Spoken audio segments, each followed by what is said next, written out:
신앙생활을 이제 하다 보면 영적 전쟁이라는 그 표현들을 많이 들으실 겁니다. 우리의 신앙은 영적 전쟁이다.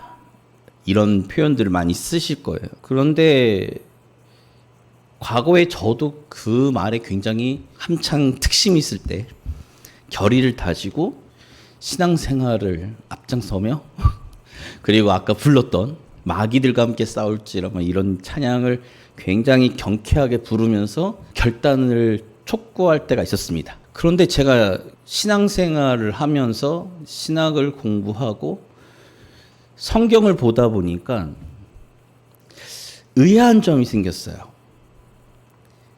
의아한 점이 무엇일까라는 거죠. 의아한 점이 뭘까 했을 때 혹시 어떤 걸 갖고 계실지 모르겠지만 복음이라고 하는 것은 기쁜 소식입니다. 그렇죠? 그걸 영어 표현으로 굿 뉴스라고 그러죠. 이 굿 뉴스가 어떤 의미일까라고 했을 때 우리가 전하는 복음의 내용은 우리가 태어날 때부터 죄인으로 태어나서 우리가 살아가면서 죄를 짓는데 그 죄의 심판은 곧 우리의 죽음이고 영원한 멸망이다. 그러나 예수 그리스도가 십자가에 달려 돌아가시고 부활하시고 승천하심으로 우리의 영원한 변호자가 되어 우리의 영원한 그 구속자가 되어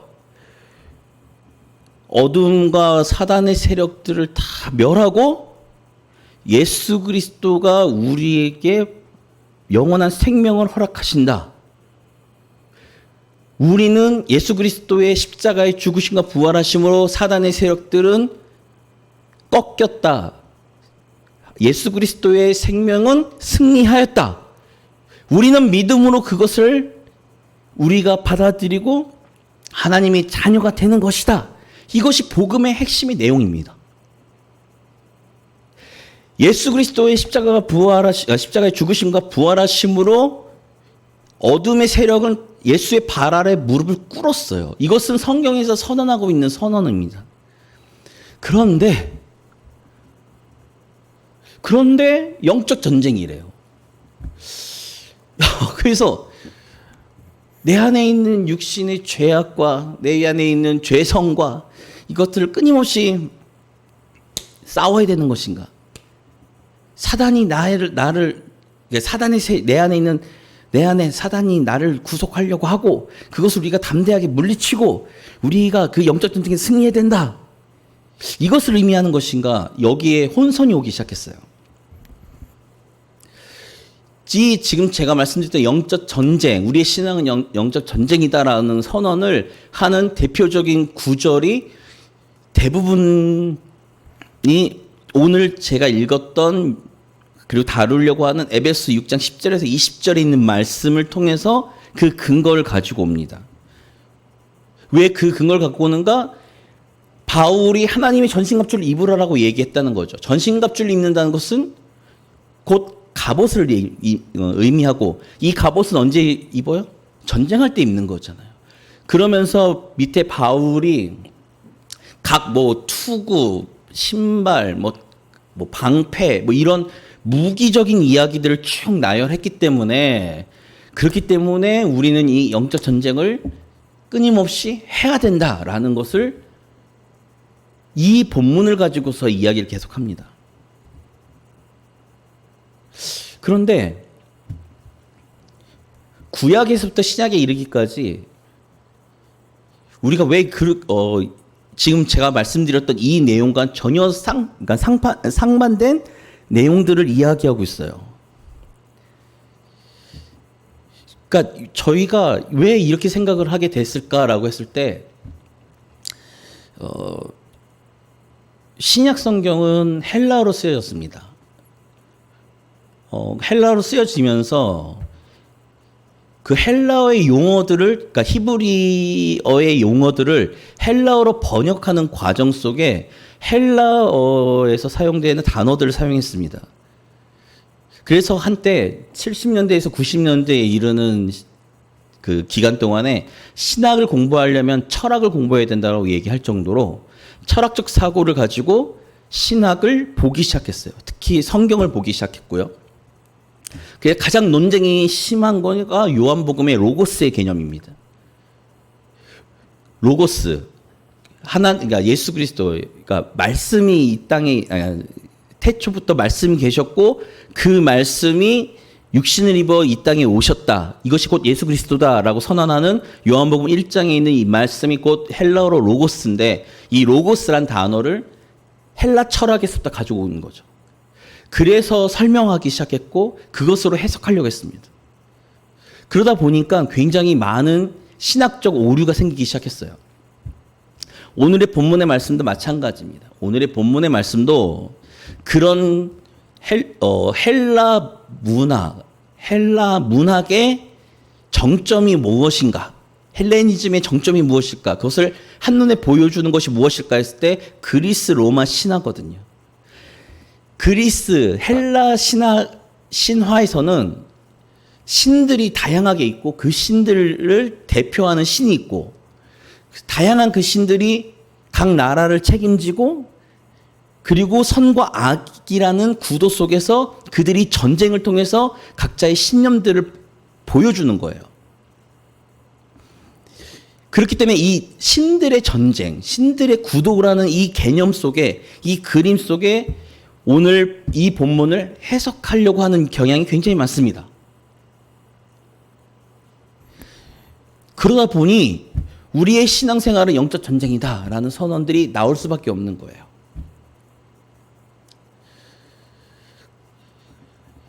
제가 구약에서 설명을 드리면 구약에서부터 전쟁이라는 거는 이스라엘 백성들이 무언가 무기를 갖고서 그리고 그 어떤 배경을 갖고 조건을 가지고 전쟁을 하지 않았습니다. 그렇게 해서 했던 전쟁은 다 패했어요.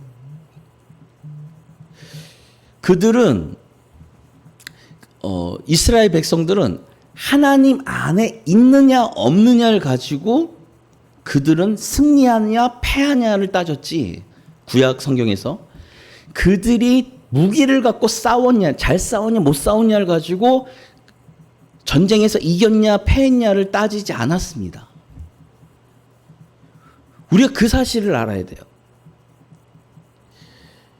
자꾸만 이 영적 전쟁이란 이 구도가 하나님과, 그러니까 하나님, 예수 그리스도와 그 사단과 동등한 자리에 놓고서 전쟁을 벌이는 걸로 생각을 하게 된다는 거죠. 그런데 하나님은 특히 성경에서는 그게 하나님과 어둠의 세력인 사단과의 1대1의 대결을 그림으로 그려주지 않습니다. 가장 대표적인 예가 출애굽할 때의 일인데요. 출애굽할 때 모세를 하나님이 성경의 표현으로 보면 신으로 만든다라고 하셨어요. 내가 너를 신으로 만들어 줄게 라고 말씀하셨어요. 그래서 모세를 통해서 하나님이 모든 기적과 이적과 저주를 부어주셨죠. 애굽 땅에다가. 그 이유가 뭐냐면요. 만약에 모세를 하나님의 사용하는 하나님 부리는 사람으로 만들면 하나님이 바로와 동일시되고요. 같은 선상에 있고요. 모세는 그 밑에 술사들과 동일하게 비춰집니다. 그게 되게 재밌는 게 뭐냐면 술사들이 몇 번째 재앙까지 따라했을까요? 3번째 재앙까지 따라했습니다. 그때까지 어떤 구도가 이루어지냐면 모세가 누구에게 지시하냐면 아론에게 지시합니다. 바로왕이 술사들에게 지시하는 것처럼 모세가 아론에게 지시하고 아론이 그렇게 행해서 그 기적들이 일어나요. 재앙들이 일어나요. 그러다가 3번째 이후부터는 4번째부터는 술사들이 따라하지 못하니까 누가 빠지는가? 아론이 빠집니다. 그래서 하나님이 제일 위에 계시고 모세와 바로의 대결로 만드시는 거예요. 왜 그럴까요? 애굽에서 가장 높은 신이 누구예요? 바로 왕이에요. 그 대결 구도를 통해서도 하나님은 선을 대표하는, 그리고 사단은 악을 대표하는 이 대결 구도가 아니라 하나님은 모든 것의 대표 주권자가 되시고 그 밑에 모세와 바로의 싸움. 그러니까 모세에게 내가 너를 신이 되게 해주겠다라는 얘기는 바로가 그 당시에 왕이면서 신이었기 때문에 바로왕 동일한 선상에 놓고서 하나님이 출애굽을 시켜주겠다. 이스라엘 백성을 구원시키겠다라는 계획을 말씀하시는 겁니다. 더 한 가지 예로는 욥기를 보면요. 욥이 고난을 당하는데 고난을 누가 주죠? 사탄이 줍니다. 그렇게 보면 사탄이 힘이 좀 있나 보다. 믿는 자들을 이렇게 괴롭힐 수 있나 보다라고 하지만 욥기서를 보면 사단이 먼저 하나님께 욥에 대한 참소를 합니다. 참소를 하고 난 이후에 하나님이 해봐라는 허락 안에 사단이 욥에게 고난을 주죠.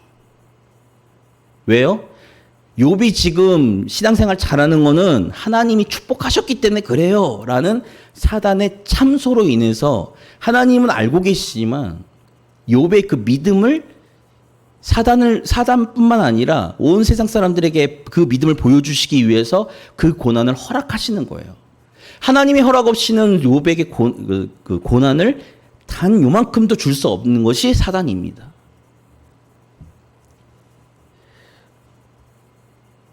예수 그리스도가 이 땅에 오셨어요. 오셔서 무덤을 박차고 나오시면서 우리에게 선언하시죠. 어둠의 세력은 끝났어요. 그것을 선포하는 것이 복음입니다. 그것이 기쁜 소식이죠. 우리가 복음을 증거하는 건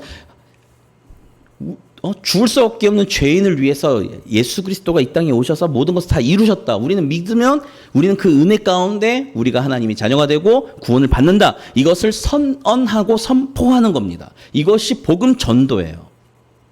다른 말이 필요 없어요. 어떤 거? 승리했다. 예수 그리스도가 승리했다. 죽음과 그리고 멸망에 처할 수밖에 없는 그 심판의 모든 것을 예수 그리스도가 승리하셔서 우리에게 허락하셨다.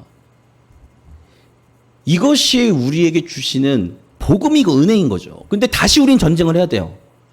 영적 전쟁을. 다 이겼다는데. 다 끝났다는데. 전쟁이 끝났다는데 예수 그리스도가 승리자가 되셨다는데 왜 우리는 다시 영적 전쟁을 해야 되냐 이거죠. 말이 안 되는 이야기입니다. 너무나도 사단의 위치를 너무 높이 세워주는 거예요. 누가요? 하나님의 자녀는 우리들이요. 너무 대단하게 보는 거예요, 사단을. 저는 그래가지고 이 영적 전쟁을 해야 된다라고 선언하는 걸 들으면 너무 가슴이 아픕니다. 왜? 끝난 전쟁을 왜 다시 시작하냐 이거죠. 승리를 얻었는데 왜 우리는 다시 그 승리를 포기하냐 이거죠. 그래서 가장 대표적으로 제시가 되는 게 누구와 누구의 대결인가? 다윗과 골리앗의 대결에서 다윗의 그 선언이 중요합니다. 나는 만군의 여호와의 이름으로 너 앞에 간다. 너는 칼과 창으로 나오지만 나는 하나님의 이름으로 너를 쓰러뜨린다. 승리할 거다. 라고 선언을 해요. 믿음의 사람들은 이 선언이 되게 중요합니다. 근데 이제 바울이 왜 이렇게 얘기했는가? 제가 막 이렇게 핏대 세워서 얘기하지만 바울이 왜 이렇게 얘기했을까가 되게 중요하죠. 중요한 이유가 여기 있습니다. 뭐냐면 자 11절에 보면 이제 오해가 생기는 구절이기도 해요. 자 이건 같이 읽겠습니다. 읽어보겠습니다. 마귀의 관계를 능히 대적하기 위하여 하나님의 전신갑주를 입으라. 자 하나님의 전신갑주를 입으라고 하는데 하나님의 전신갑주를 입어야 될 이유가 뭘까요? 마귀가 능력이 있어서요? 어둠의 세력이 너무나도 강대해서요? 사탄이 너무나도 놀라운 능력을 발휘해서요? 아닙니다. 뭐라고 표현하죠? 바울이 마귀의 관계. 이 관계라는 거는 제가 많이 또 이제 잘 못하는 영어 성경을 뒤져가며 여러 번역본을 뒤져가며 보니까 이 관계라는 거는 속임수, 그리고 누군가에게 이간질하는 거, 전쟁 용어로 이야기하면 책략이라는 거예요. 근데 마귀의 관계를 우리가 대적하기 위해서 하나님의 전신갑주를 입어야 되는 거예요. 마귀의 관계가 뭘까요? 아까도 말씀드린 것처럼 마귀가 믿는 사람들에게, 하나님의 자녀가 되었고 예수 그리스도를 믿는 믿음의 사람들에게 할 수 있는 것은 단 하나밖에 없습니다. 참소밖에 없어요. 그래서 계시록 12장에 뭐라고 사단을 지칭하느냐 하면 우리를 참소하던 자라고 표현합니다. 우리를 참소하는 거예요. 누구에게요? 하나님에게요. 누구에게요? 우리 자신에게요. 누구에게요? 그러면서 바울이 어떻게 얘기하냐면 12절에 이렇게 얘기합니다. 12절에 우리의 씨름은 혈과 육을 상대하는 것이 아니에요. 뭐죠? 통치자들과 권세들과 이 어둠의 세상 주관자들과 하늘에 있는 악의 영들을 상대하는 거예요. 그러니 이 땅에, 그러니까 혈과 육을 상대하는 것이면 우리가 무기를 들면 되겠죠. 그러나 바울의 시선에서는 뭘 얘기하냐면 이 영적인 존재들이 우리를 참소하고 우리의 안에 죄책감을 밀어주고 우리 안에 하나님을 향한 믿음을 흔들려고 하는 그런 여러 가지 관계들을 우리가 어떻게 보호해야 되는가? 전신갑주를 입어서 보호해야 된다. 그 전신갑주가 무엇냐? 이제 설명을 하죠.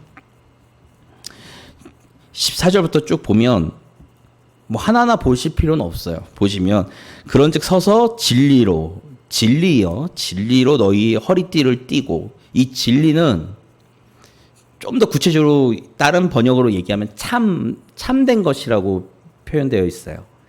참된 것. 여기서의 진리는 무엇일까? 뭘까요? 예수 그리스도. 왜요? 예수님께서 선언하셨어요. 진리가 너희를 자유케 하고. 그 진리는 곧 나의 것을 이야기하는 것. 진리는 성령께서 가르쳐 줄 건데 나의 가르침과 내가 어떤 존재인지 내가 이 땅에 왜 왔는지 너희들에게 알려줄 거다. 기억나게 할 거다. 라고 요한복음에 설명을 벌써 하셨어요. 그러니까 진리는 곧 예수 그리스도에 관련된 거예요. 이 진리로 우리의 허리띠를 띠고 의의 호심경을 붙인다 이거죠. 여기서의 의는 뭘까요? 의는 마찬가지로 예수 그리스도 우리에게 주시는 그런 의이죠. 평안의 복음이 준비한 것으로 신을 신고 모든 것 위에 믿음의 방패를 가지고 이로써 악한 자들의 모든 불화살을 소멸하고 구원의 투구, 성령의 검은 곧 하나님의 말씀. 이것을 우리가 가져서 너희가 마귀의 관계를 대적하라 라는 거예요. 즉 무슨 말이냐면 우리의 구원에 대한 것들을 예수 그리스도를 통해서 우리가 얻는 이 구원의 여러 우리의 신앙의 그 근본을 우리가 잘 지켜야 된다라는 거죠. 그렇게 이제 바울은 이야기를 합니다. 바울이 좀 다른 성경에서 뭐라고 표현하냐면 이런 표현 들어보셨는지 모르겠어요. 그리스도의 향기라는 표현 들어보신 적이 있으실 거예요. 저는 이 향기가 그냥 냄새라고 생각을 했었어요. 냄새. 스멜. 그래서 제가 그 본문을 가지고 설교할 때 뭐라고 설교했냐면 화장실을 비유로 이야기하면서 화장실에 뿌려지는 방향제 이런 표현을 제가 썼거든요. 근데 여기 바울이 이야기하는 그 향기라는 거는 로마 시대잖아요. 로마가 가장 적극적으로 했던 게 영토 확장이었고 전쟁이었어요. 전쟁이었는데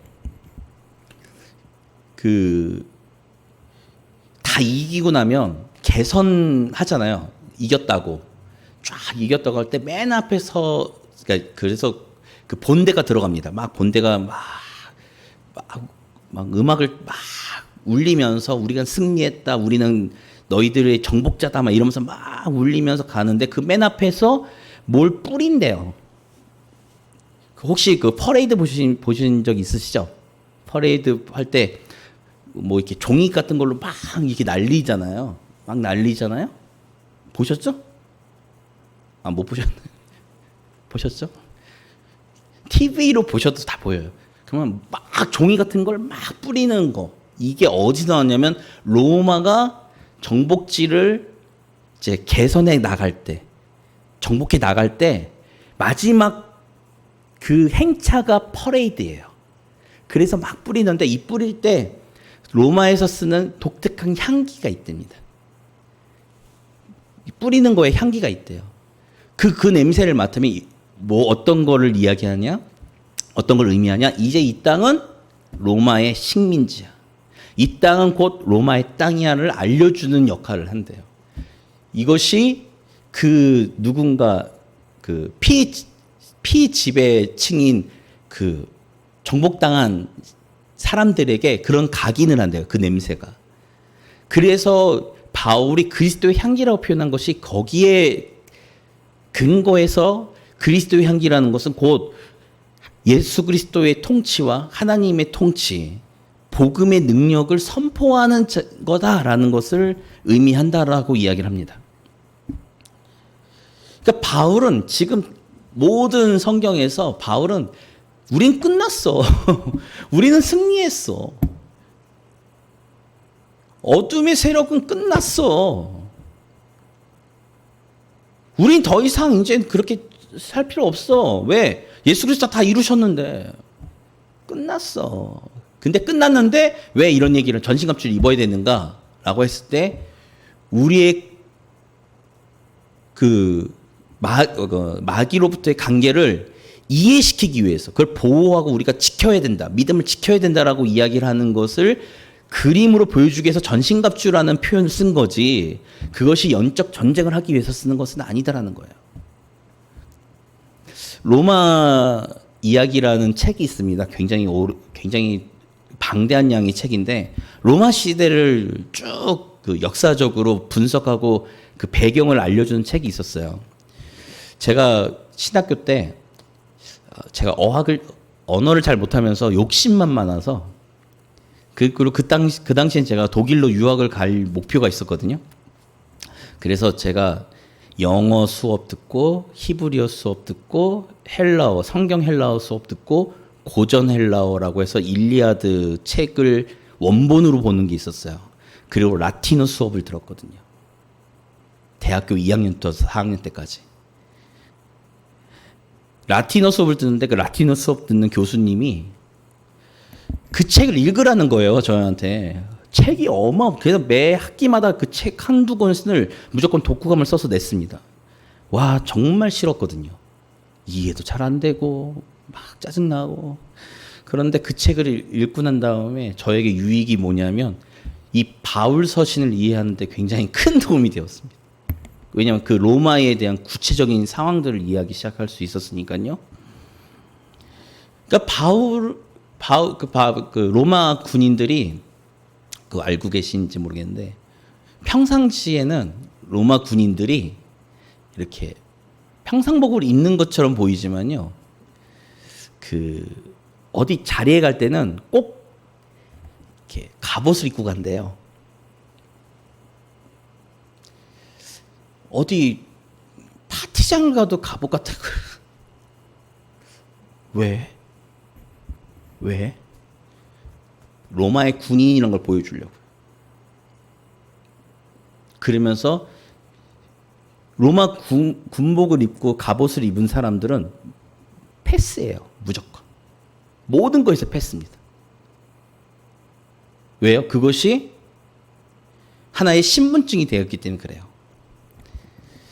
마찬가지로 이 전신갑주를 입으라고 했던 바울의 그 시선은 사실상은 아까도 말씀드린 것처럼 로마는 지배층이고 승리자들이잖아요. 그렇기 때문에 그 이야기를 오늘 본문에서 보여주려고 그 에베소 교인들에게 이야기를 하는 거죠. 왜요? 에베소 교회가 이방인의 교회이면서 로마의 식민지거든요. 그러니까 이 식민지인 에베소 사람들이 바울의 이 이야기를 들을 때 어떤 느낌을 볼까요? 로마의 군인들을 생각하는 거고, 로마의 군인들은 승리자들이잖아요. 그 이미지를 대체하기 위해서 그렇게 바울이 썼을 거라고 저는 생각합니다. 왜냐하면 다른 바울 서신의 모든 이야기에 영적 전쟁을 하라는 얘기가 없어요. 왜? 승리했으니까. 끝났으니까. 그런데 그 당시의 문화가 로마 군인들, 로마가 정복해 나갈 때 그런 모습들을 보였기 때문에 이 피지배층이었던 이 이방인 교회에다가 교인들에게 바울은 계속 그런 이미지를 주면서 이제는 너희가 승리자야. 이제는 너희가 승리자고 너희가 마귀를 어둠의 세력을 사단을 이겼어. 그러니까 하나님의 전신갑주를 입으라 라고 이야기를 하는 거예요. 두 번째 의미가 이겁니다. 그런데도 아직도 우리는 마귀와 싸우려고 하실까요? 필요가 없습니다. 승리하셨어요. 승리했고 끝났어요. 끝난 싸움이에요. 그러면서 바울이 마지막 얘기하죠. 이 영적 전쟁은 사실 그 선교의 최전선에서만 있는 얘기예요. 그래서 바울이 이렇게 부탁을 합니다. 18절을 볼까요? 바울이 하고 싶은 얘기는 바로 여기 있어요. 18절에서 20절까지가 오늘 본문에 바울이 이야기하고 싶은 주된 메시지입니다. 18절부터 모든 기도와 간구를 하되 항상 성령 안에서 기도하고 이를 위하여 깨어 구하기를 항상 힘쓰며 여러 성도들을 위하여 구하라. 어떻게 해요? 앞에서 말씀드렸던 하나님의 전신갑주를 입기 위해서. 그러면서 나를 위하여 구할 것은 내게 말씀을 주사 나로 입을 열어 복음의 비밀을 담대히 알리게 하옵소서라고 기도해 달라는 거죠. 복음의 비밀 뭐라고요? 승리했다. 끝났다. 믿으면 끝난다. 그러면서 마지막 되게 아이러니한데요. 20절에 이 일을 위하여 내가 쇠사슬에 매인 사신이 됐대요. 지금의 바울은 어디에 있을까요? 에베소서가 다른 별명으로 옥중서신이죠. 지금 바울은 감옥에 있습니다. 감옥에 있었고 매였어요. 근데 쇠사슬에 매여 있는데 바울이 표현을 나는 사신이 되었다. 무엇에 대한 사신이요? 이 복음을 전하는 하나님 나라를 위해서 복음을 전하는 사신이 되어서 나는 이 일을 담대하게 하게 하려 합니다. 이것이 바울의 고백인 거죠. 그러니까 자기는 옥중에 갇혔어요. 그리고 자기는 매여 있어요. 그런데 자신을 사신이래요. 복음의 비밀을 전하는 자래요. 그러니 너희는 하나님의 전신갑주를 입고 나를 위해서 기도해라. 내가 최전선에 나가서 복음의 비밀을 전하고 복음의 비밀을 알리는 사신으로서 나는 감당할 테니 너희는 나를 위해서 기도해달라. 대단한 사람입니다. 바울. 정말 자신의 처지는 그런 아주 악조건에 있음에도 불구하고 복음에 대한 열정을 놓치지 않아요. 왜? 이것이 진리니까요. 오늘 함께 말씀을 나눈 우리 모든 성도님들, 예수 그리스도를 정말 우리의 구주로 영접하시고 믿는다면 승리하셨어요. 끝났습니다. 이기셨어요. 무엇이 두려우세요? 그 믿음과 확신을 가지고 담대하게 세상을 향해 복음의 비밀을 전하며 복음의 능력을 세상 가운데 보여줄 수 있는 교회와 성도님들이 되시기를 주님으로 기도합니다.